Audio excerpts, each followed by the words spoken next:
चला, जय सद्गुरू मंडळी, नमस्कार सगळ्यांना। ही बाजरीची भाकर आणि ही भाजी, पण भाजी कसली आहे ते मी तुम्हाला सांगितलं नाही, तर चला आता मी सांगते।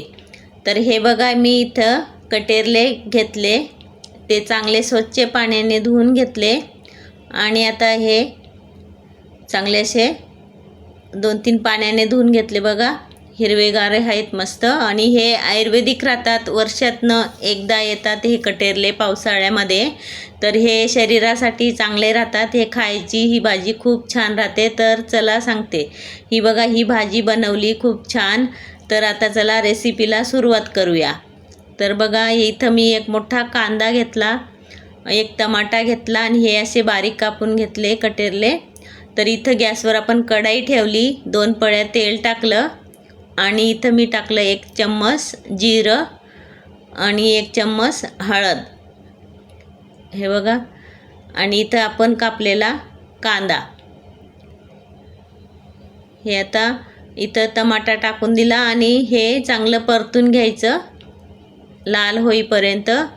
तर ही माझी रेसिपी कशी वाटली तर तुम्ही नक्की सांगायचं। आणि ही भाजी खूप छान राहते शरीरासाठी, याच्यामध्ये खूप फायदे राहतात। खायचं ही भाजी पावसाळ्यामध्ये, वर्षातनं एकदाच येते। हे बघा, बारीक कापलेले कटेरले हे असे चांगले फ्राय करून घ्यायचं। बघा, वाफेमध्ये होते ही भाजी आणि झटपट होते। तर तुम्ही बघू शकता, बघा मस्त दिसते, छान। इथं चवीपुरतं आपण मीठ टाकलं आणि लाल मिरची पावडर, थोडीशी धना पावडर, हे पण छान असं परतून घ्यायचं। बघा, मस्तच दिसते भाजी, खूप छान। कशी वाटली नक्की सांगायचं। हे बघा, बारीक कापलेली कोथिंबीर टाकली,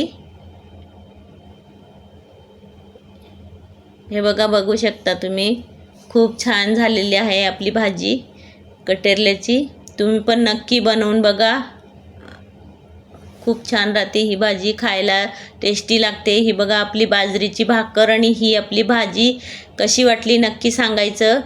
आणि चला मंडळी, बाय, नक्की ट्राय करून बघा। चला, बाय बाय।